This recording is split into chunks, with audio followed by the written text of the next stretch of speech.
Cover కు కట్టిన తాడు కట్ చేసిండు. ఎవరన్నా వస్తున్నారా అని అటు ఇటు చూసిండు. డబ్బున కవర్ మీద కన్నాడు. అందిన కాడికి ఆటోలేసుకొని అవతల పడ్డాడు. అగో బోండాలన్నీ దబ్బ దబ్బ ఆటోలకు ఎట్లా చదురుతున్నాడో. Hyderabad Banjara hills road number 14 లా తొవ్వ పక్కకు పెట్టిన కొబ్బరి బోండాలు ఎత్తుకపోతుండట ఉత్తమ్ముడు. ఇక పొద్దుగాల దందా నడిపిస్తోళ్ళొచ్చి చూసుడు, నెత్తికి చేతులు పెట్టుడు. ఇదే కథట. హరే ఊకూకే బోండాలు మాయమైతున్నాయి, ఎవరి పని కావచ్చని పక్కకే ఉన్న సీక్రెట్ కెమెరాలో చూస్తే మనోని పనితనం బయటపడ్డది.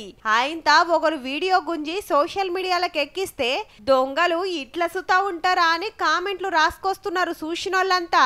ఇక ఏరే తన దందా పెట్టిండో లేదంటే ఇంటోలకే తాగుతానికైతే అని తండ్లాడిండో గాని కొనుక్కొని తాగితే పానం నిమ్మలంగా ఉంటది, కొట్టేసి తాగితే కేసు అవుతుందన్న చిన్న లాజిక్ ఎట్లా మర్చినవే అన్నా.